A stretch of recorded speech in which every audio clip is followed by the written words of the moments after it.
Welcome back to Ayush and Akanksha YouTube channel. ನಾವು ಯಾವುದೇ ಒಂದು ಗಿಡವನ್ನು ನಟ್ಟಾಗ ಅಂದರೆ ಅದು ಹೂವಿನ ಗಿಡನೇ ಇರಲಿ ಅಥವಾ ಹಣ್ಣಿನ ಗಿಡನೇ ಇರಲಿ, ಅದು ಮುಂದೆ ಒಳ್ಳೆಯ ರೀತಿಯಲ್ಲಿ ಇಳುವರಿ ನೀಡಬೇಕು ಅನ್ನುವಂತಹ ಆಸೆ ಎಲ್ಲರಿಗೂ ಕೂಡ ಇದ್ದೇ ಇರ್ತದೆ. ಅದೇ ರೀತಿಯಾಗಿ ನನಗೂ ಕೂಡ ತುಂಬ ಜನರು ಮೆಸೇಜ್ ಮಾಡ್ತಾರೆ, ಕಮೆಂಟ್ ಮಾಡ್ತಾರೆ, ನನ್ನ ಗಿಡದಲ್ಲಿ ಹೆಚ್ಚು ಹೂವು ಆಗಬೇಕಾದ್ರೆ ನಾನು ಯಾವ ರೀತಿಯಲ್ಲಿ ಗಿಡವನ್ನು ಆರೈಕೆ ಮಾಡಬೇಕು, ಯಾವ ಗೊಬ್ಬರವನ್ನು ಹಾಕಬೇಕು ಅಂತ ಕೇಳ್ತಾ ಇರ್ತಾರೆ. ಈಗ ನೀವು ಅಂದ್ಕೊಳ್ತಾ ಇರಬಹುದು, ಇವತ್ತಿನ ವಿಡಿಯೋದಲ್ಲಿ ಇವರು ಮಲ್ಲಿಗೆ ಗಿಡಗಳಲ್ಲಿ ಹೆಚ್ಚು ಇಳುವರಿ ಬರಲು ಯಾವ ಗೊಬ್ಬರವನ್ನು ಹಾಕಬೇಕು ಅನ್ನುವುದರ ಬಗ್ಗೆ ಮಾಹಿತಿಯನ್ನು ನೀಡ್ತಾರೆ ಅಂತ. ಆದರೆ ನಾನು ಇವತ್ತಿನ ವಿಡಿಯೋದಲ್ಲಿ ಯಾವುದೇ ರೀತಿಯಾದ ಗೊಬ್ಬರದ ಬಗ್ಗೆ ಮಾಹಿತಿಯನ್ನು ನೀಡ್ತಾ ಇಲ್ಲ. ಬದಲಿಗೆ ನಿಮ್ಮ ಮನಸ್ಸಿನಲ್ಲಿರೋ ದೊಡ್ಡದಾದ ಒಂದು ತಪ್ಪು ಕಲ್ಪನೆ ಮತ್ತು ಬೇಸರವನ್ನು ದೂರ ಮಾಡುವ ಒಂದು ಉದ್ದೇಶದಿಂದಲೇ ಈ ವಿಡಿಯೋವನ್ನು ಮಾಡ್ತಾ ಇದ್ದೇನೆ. ನೀವಿನ್ನೂ ನನ್ನ ಚಾನಲನ್ನು ಸಬ್ಸ್ಕ್ರೈಬ್ ಮಾಡದೆ ಈ ವಿಡಿಯೋವನ್ನು ನೋಡ್ತಾ ಇದ್ದಲ್ಲಿ ಇವಾಗಲೇ ಸಬ್ಸ್ಕ್ರೈಬ್ ಮಾಡಿ.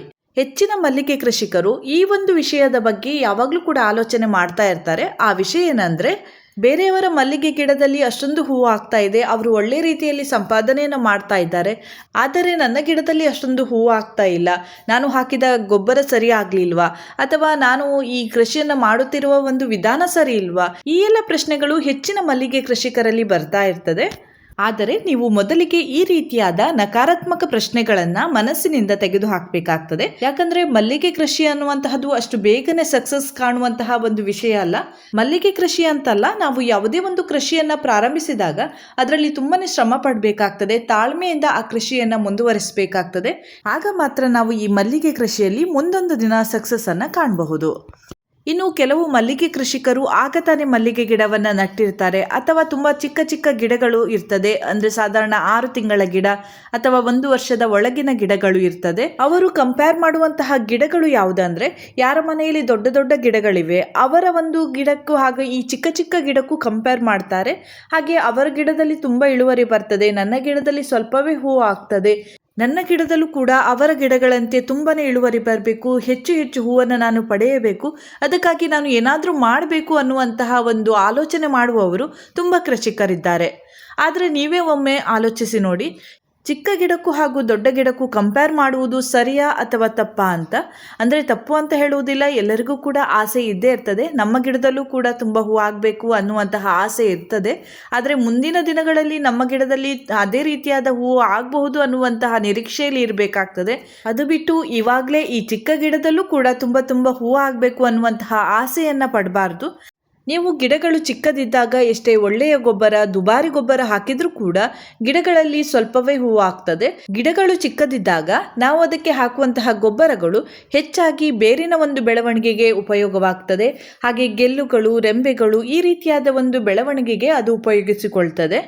ಈ ಒಂದು ಹಂತದಲ್ಲಿ ನೀವು ಹೂವು ಜಾಸ್ತಿ ಬರಬೇಕು ಅಂತ ಅತಿಯಾದ ಕೆಮಿಕಲನ್ನು ಹಾಕಿದರೆ ಗಿಡಗಳು ಸಾಯಬಹುದು ಅಥವಾ ಒಣಗಬಹುದು. ಹಾಗಾಗಿ ದೊಡ್ಡ ಗಿಡಗಳು ಕೊಡುವಷ್ಟು ಇಳುವರಿಯನ್ನು ಚಿಕ್ಕ ಗಿಡದಿಂದ ನೀವು ನಿರೀಕ್ಷೆ ಮಾಡಲೇಬೇಡಿ. ಚಿಕ್ಕ ಗಿಡ ದೊಡ್ಡದಾಗಲು ಸ್ವಲ್ಪ ಸಮಯ ಬೇಕಾಗ್ತದೆ, ಅಲ್ಲಿಯ ತನಕ ನೀವು ತಾಳ್ಮೆಯಿಂದ ಇರಬೇಕಾಗ್ತದೆ. ಇನ್ನು ಕೆಲವರ ಮನೆಯಲ್ಲಿ ಸಾಧಾರಣ 25ರಿಂದ 50 ಗಿಡಗಳನ್ನು ಬೆಳೆಸಿರ್ತಾರೆ. ಅವರು ಯಾರ ಮನೆಯಲ್ಲಿ 100, 150, 200 ಗಿಡಗಳಿವೆ ಅವರ ಒಂದು ಗಿಡಗಳ ಜೊತೆಗೆ ಕಂಪೇರ್ ಮಾಡಿಕೊಳ್ತಾರೆ. ಅವರು ತಿಂಗಳಿಗೆ ಇಷ್ಟೊಂದು ಸಂಪಾದನೆಯನ್ನು ಮಾಡ್ತಾರೆ, ಆದರೆ ನನ್ನ ಗಿಡಗಳಿಂದ ನನಗೆ ಎಷ್ಟೇ ಅಮೌಂಟ್ ಸಿಗ್ತಾ ಇದೆ, ನನ್ನ ಗಿಡಗಳಲ್ಲೂ ಕೂಡ ತುಂಬಾನೇ ಹೂ ಆಗಬೇಕು, ತುಂಬಾನೇ ಸಂಪಾದನೆಯನ್ನು ಮಾಡಬೇಕು ಅಂತ ಅನ್ಕೊಳ್ತಾ ಇರ್ತಾರೆ. ಅದರ ಬಗ್ಗೆ ಆಲೋಚನೆ ಮಾಡ್ತಾ ಇರ್ತಾರೆ. ಆದರೆ ಇಲ್ಲಿ ಅವರ ಮನೆಯಲ್ಲಿ ತುಂಬ ಗಿಡಗಳಿವೆ, ನನ್ನ ಮನೆಯಲ್ಲಿ ಅಷ್ಟೊಂದು ಗಿಡ ಇಲ್ಲ ಅಂತ ಆಲೋಚನೆ ಮಾಡುವುದೇ ಇಲ್ಲ. ಆ ರೀತಿಯಾದ ಒಂದು ಮನಸ್ಥಿತಿಯಲ್ಲಿ ನೀವು ಕಂಪ್ಯಾರಿಸನನ್ನು ಮಾಡಿಕೊಳ್ಬೇಡಿ. ಯಾಕಂದರೆ ಗಿಡಗಳ ಒಂದು ಸಂಖ್ಯೆಯ ಮೇಲೆ ಇಳುವರಿ ಡಿಪೆಂಡ್ ಆಗಿರ್ತದೆ ಅಂತ ಹೇಳ್ಬೋದು.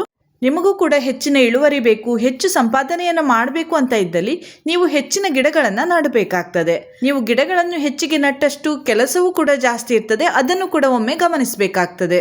ಅಂದರೆ ಅಷ್ಟೊಂದು ಗಿಡಗಳನ್ನು ನಿಮಗೆ ಮೇಂಟೈನ್ ಮಾಡಲು ಸಾಧ್ಯವಾಗ್ತದಾ, ಅಥವಾ ತುಂಬ ಇಳುವರಿ ಬಂದಾಗ ಅದನ್ನು ಕಟ್ಟಲು ನಿಮ್ಮಿಂದ ಸಾಧ್ಯವಾಗ್ತದಾ, ಆ ಎಲ್ಲ ವಿಷಯಗಳನ್ನು ನೀವು ಆಲೋಚಿಸಬೇಕು. ನಂತರ ಹೆಚ್ಚಿನ ಗಿಡಗಳನ್ನು ಬೇಕಾದರೆ ನಟ್ಟು ಹೆಚ್ಚಿನ ಇಳುವರಿಯನ್ನು ನೀವು ಪಡೆಯಬಹುದು. ಅದು ಬಿಟ್ಟು ನಿಮ್ಮಲ್ಲಿರುವಂತಹ 50 ಗಿಡಗಳು ನೀಡುವಂತಹ ಇಳುವರಿಗೂ 100ರಿಂದ 150 ಗಿಡಗಳು ನೀಡುವಂತಹ ಇಳುವರಿಗೂ ಕಂಪೇರ್ ಮಾಡಿ, ನಮ್ಮ ಮಲ್ಲಿಗೆ ಗಿಡಗಳಿಗೆ ಇನ್ನೂ ಏನಾದರೂ ಗೊಬ್ಬರವನ್ನು ಹಾಕಬೇಕು, ಆಗ ನಮ್ಮ ಗಿಡದಲ್ಲೂ ಕೂಡ ತುಂಬಾನೇ ಹೂವು ಆಗ್ತದೆ ಅಂತ ಆಲೋಚನೆಯನ್ನು ಮಾಡಬೇಡಿ. ಅಂದರೆ ಯೂಟ್ಯೂಬಲ್ಲಿ ಇರಬಹುದು, ಫೇಸ್ಬುಕ್ಕಲ್ಲಿ ಇರಬಹುದು, ಇನ್ಸ್ಟಾಗ್ರಾಮಲ್ಲಿ ಇರಬಹುದು, ಅವರ ಮನೆಯ ಗಿಡದಲ್ಲಿ ಆದಂತಹ ಹೂವನ್ನು ತೋರಿಸಿ ಅದರ ಬಗ್ಗೆ ಹೇಳ್ತಾ ಇರ್ತಾರೆ. ನಮ್ಮ ಗಿಡದಲ್ಲಿ ಇವತ್ತು ಇಷ್ಟು ಅಟ್ಟೆ ಹೂವಾಗಿದೆ, ಇಷ್ಟು ಚೆಂಡು ಹೂವು ಆಗಿದೆ ಅಂತ ತೋರಿಸ್ತಾರೆ. ನಾನು ಕೂಡ ಯೂಟ್ಯೂಬಲ್ಲಿ ಹಾಕ್ತಾ ಇರ್ತೇನೆ, ನನ್ನ ಗಿಡದಲ್ಲಿ ಇಷ್ಟು ಹೂವು ಆಗಿದೆ, ಇದಕ್ಕೆ ಯಾವ ಗೊಬ್ಬರವನ್ನು ಹಾಕಬೇಕು ಅದನ್ನೆಲ್ಲ ತಿಳಿಸ್ತಾ ಇರ್ತೇನೆ. ಅದನ್ನು ನೋಡಿಯೂ ಕೂಡ ನೀವು ನಿಮ್ಮ ಗಿಡವಂತೂ ನನ್ನ ಗಿಡವನ್ನು ಕಂಪೇರ್ ಮಾಡಿಕೊಳ್ಬೇಡಿ. ಯಾಕಂದರೆ ನನ್ನ ಗಿಡಕ್ಕೆ ಸಾಧಾರಣ 4 ರಿಂದ 5 ವರ್ಷ ಆಗ್ತಾ ಬಂತು. ಆದರೆ ನೀವು ಈಗ ತಾನೇ ಗಿಡವನ್ನು ನಟ್ಟಿರಬಹುದು, ಅಥವಾ 1 ವರ್ಷ ಆಗಿರಬಹುದು, 2 ವರ್ಷ ಆಗಿರಬಹುದು. ಈ ರೀತಿಯಾದ ಗಿಡಗಳ ಒಂದು ಕಂಪ್ಯಾರಿಸನನ್ನು ಮಾಡಿಕೊಳ್ಬೇಡಿ.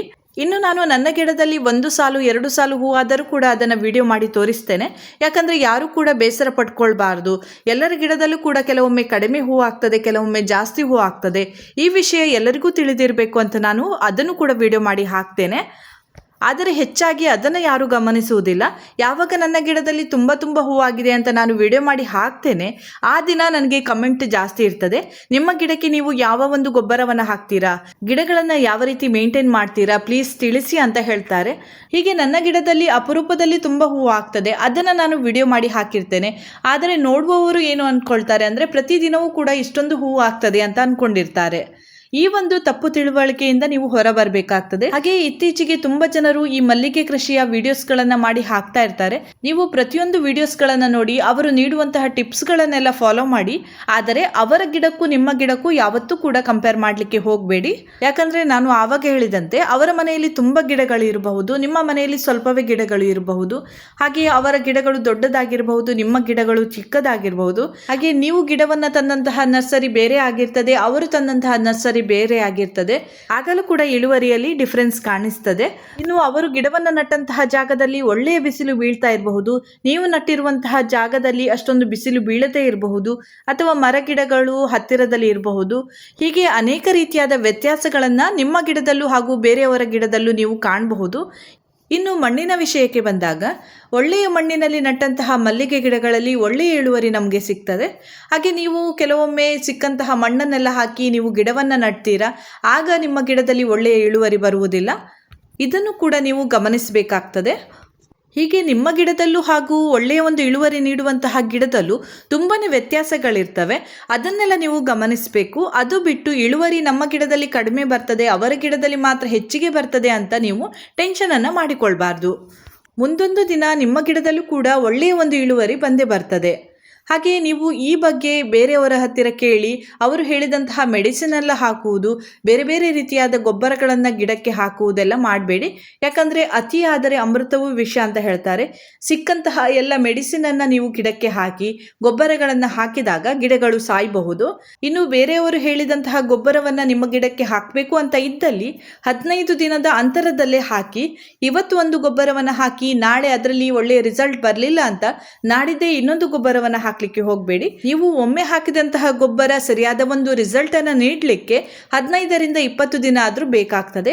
ಅಷ್ಟು ಟೈಮ್ ನೀವು ವೇಟ್ ಮಾಡಲೇಬೇಕು. ಅದು ಬಿಟ್ಟು ಇವತ್ತು ಒಂದು ನಾಳೆ ಇನ್ನೊಂದು ಗೊಬ್ಬರವನ್ನು ಹಾಕಲಿಕ್ಕೆ ಹೋಗಬೇಡಿ. ಇನ್ನು ಕೆಲವೊಂದು ಮೆಡಿಸಿನ್ ಅನ್ನು ಸ್ಪ್ರೇ ಮಾಡಿ ಗಿಡದಲ್ಲಿ ಒಳ್ಳೆಯ ಒಂದು ಇಳುವರಿಯನ್ನು ಪಡೆಯುತ್ತಿರ್ತಾರೆ. ನೀವು ಅವರ ಬಳಿ ಕೇಳಿದಾಗ ಅವರು ಆ ಮೆಡಿಸಿನನ್ನು ನಿಮಗೆ ಸಜೆಸ್ಟ್ ಮಾಡ್ತಾರೆ.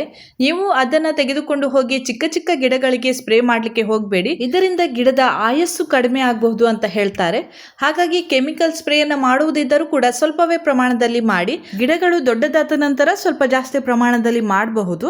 ಚಿಕ್ಕ ಗಿಡದಲ್ಲಿ ತುಂಬ ಇಳುವರಿ ಬರಬೇಕು ಅಂತ ಅದಕ್ಕೆ ಕೆಮಿಕಲನ್ನು ಸುರಿಯಲು ಹೋಗಬೇಡಿ. ಎಷ್ಟು ಬೇಕೋ ಅಷ್ಟೇ ಪ್ರಮಾಣದಲ್ಲಿ ಕೆಮಿಕಲನ್ನು ಯೂಸ್ ಮಾಡಿ ನಾವು ಮಲ್ಲಿಗೆ ಕೃಷಿಯನ್ನು ಮಾಡಬೇಕಾಗ್ತದೆ. ಕೆಮಿಕಲ್ ಸ್ಪ್ರೇ ಮಾಡುವುದರಿಂದ ಕೂಡಲೇ ನಮಗೆ ಒಳ್ಳೆಯ ಒಂದು ರಿಸಲ್ಟ್ ಬರ್ತದೆ. ಆದರೆ ಅದಕ್ಕೆ ಈ ಗಿಡಗಳು ಹೊಂದಿಕೊಂಡಿರ್ತದೆ. ಮುಂದೊಂದು ದಿನ ನಾವು ಕೆಮಿಕಲ್ ಸ್ಪ್ರೇಯನ್ನು ಮಾಡದೇ ಇದ್ದಾಗ ಗಿಡದಲ್ಲಿ ಹೂವೇ ಆಗುವುದಿಲ್ಲ. ಆ ರೀತಿಯಾದ ಒಂದು ಸಂದರ್ಭವೂ ಕೂಡ ಬರಬಹುದು. ಹಾಗಾಗಿ ನಾವು ಆದಷ್ಟು ಕೆಮಿಕಲ್ ಸ್ಪ್ರೇಯನ್ನು ಮಾಡಿ ಅದರಿಂದ ಬರುವಂತಹ ಹೂವನ್ನು ಪಡೆಯುವುದಕ್ಕಿಂತ ನ್ಯಾಚುರಲ್ ಆಗಿ ಬರುವಂತಹ ಹೂವನ್ನು ಪಡೆಯುವುದು ಒಳ್ಳೆಯದು. ಆದರೆ ಈ ಒಂದು ಕೃಷಿಯನ್ನು ವ್ಯವಹಾರದ ದೃಷ್ಟಿಯಿಂದ ಮಾಡುವವರು ಕೆಮಿಕಲ್ ಸ್ಪ್ರೇಯನ್ನು ಮಾಡಿ ಅದರಿಂದ ಒಳ್ಳೆಯ ಒಂದು ಇಳುವರಿಯನ್ನು ಪಡೆದು ಹಣವನ್ನು ಸಂಪಾದಿಸಬೇಕು ಬೇಕಾಗ್ತದೆ. ಈ ರೀತಿ ಮಾಡುವುದು ತಪ್ಪು ಅಂತ ನಾನು ಹೇಳ್ತಾ ಇಲ್ಲ. ಅದೆಷ್ಟೋ ಜನರು ಕೆಮಿಕಲ್ ಸ್ಪ್ರೇಯನ್ನು ಗಿಡಗಳಿಗೆ ಹಾಕಿ ಗಿಡದಿಂದ ಒಳ್ಳೆಯ ಒಂದು ಇಳುವರಿಯನ್ನು ಪಡೆದು ಒಳ್ಳೆಯ ಒಂದು ಸಂಪಾದನೆಯನ್ನು ಮಾಡ್ತಾ ಇದ್ದಾರೆ. ಅವರ ಒಂದು ಜೀವನವನ್ನು ಈ ಮಲ್ಲಿಗೆ ಕೃಷಿಯಿಂದಲೇ ನಡೆಸ್ತಾ ಇದ್ದಾರೆ. ಅದನ್ನು ನೋಡುವಾಗ ತುಂಬಾ ಖುಷಿ ಆಗ್ತದೆ. ಈ ಮಲ್ಲಿಗೆ ಕೃಷಿಯಲ್ಲಿ ಒಳ್ಳೆಯ ರೀತಿಯಲ್ಲಿ ಸಂಪಾದನೆ ಮಾಡಬೇಕು ಅಂತ ಇದ್ದಲ್ಲಿ ನೀವು ಕೆಮಿಕಲ್ ಸ್ಪ್ರೇಯನ್ನು ಮಾಡಿ, ಆದರೆ ಮಿತವಾಗಿ ಮಾಡಿ ಅಂತ ಹೇಳ್ತಾ ಇದ್ದೇನೆ. ಹಾಗೆಯೇ ಮುಖ್ಯವಾಗಿ ಬೇರೆಯವರ ಗಿಡದೊಂದಿಗೆ ನಿಮ್ಮ ಗಿಡವನ್ನು ಕಂಪೇರ್ ಮಾಡಿಕೊಳ್ಳಲು ಹೋಗಬೇಡಿ. ಹಾಗೆಯೇ ನಾವು ಈ ಮಲ್ಲಿಗೆ ಕೃಷಿಯನ್ನು ತುಂಬಾ ಖುಷಿಯಿಂದ ಮಾಡಬೇಕಾಗ್ತದೆ. ತುಂಬ ಜನರು ಮಲ್ಲಿಗೆ ಕೃಷಿ ಅಂತ ಹೇಳುವುದು ವ್ಯವಸಾಯ ಅಂತ ಅಂದ್ಕೊಳ್ತಾ ಇರ್ತಾರೆ. ಆದರೆ ಅದು ಪ್ರಕೃತಿ ಜೊತೆಗೆ ನಾವು ನಡೆಸುವ ಒಂದು ಸುಂದರ ಪಯಣ ಅಂತ ನಾವು ತಿಳಿದುಕೊಳ್ಬೇಕಾಗ್ತದೆ. ನಮ್ಮ ಕೈಯಾರೆ ಗಿಡವನ್ನು ನಟ್ಟಿರ್ತೇವೆ, ಅದರಲ್ಲಿ ಹೂವಾದಾಗ ನಾವು ಖುಷಿ ಪಟ್ಟಿರ್ತೇವೆ. ಆ ಒಂದು ಖುಷಿಯನ್ನು ಬೇರೆಯವರ ಗಿಡದ ಜೊತೆಗೆ ಕಂಪೇರ್ ಮಾಡಿಕೊಂಡು ಹಾಳು ಮಾಡ್ಕೊಳ್ಬೇಡಿ. ತುಂಬ ಖುಷಿಯಾಗಿ ನಾವು ಈ ಮಲ್ಲಿಗೆ ಕೃಷಿಯನ್ನು ಮಾಡಿದಾಗ ಮುಂದೊಂದು ದಿನ ಸಕ್ಸಸ್ ಖಂಡಿತವಾಗಿ ಸಿಕ್ಕೇ ಸಿಗ್ತದೆ. ಎಲ್ಲರೂ ಕೂಡ ಖುಷಿಯಾಗಿರೋಣ, ನೆಮ್ಮದಿಯಿಂದ ಬಾಳೋಣ ಅಂತ ಹೇಳ್ತಾ ಇಲ್ಲಿಗೆ ಇಂದಿನ ಈ ವಿಡಿಯೋವನ್ನು ಮುಗಿಸ್ತಾ ಇದ್ದೇನೆ. ಮುಂದಿನ ವಿಡಿಯೋದೊಂದಿಗೆ ಮತ್ತೆ ಭೇಟಿ ಆಗ್ತೇನೆ. ನನ್ನ ಈ ವಿಡಿಯೋ ಇಷ್ಟ ಆದರೆ ಲೈಕ್ ಮಾಡಿ, ಶೇರ್ ಮಾಡಿ, ಹಾಗೆಯೇ ಸಬ್ಸ್ಕ್ರೈಬ್ ಮಾಡೋದನ್ನು ಮರಿಬೇಡಿ.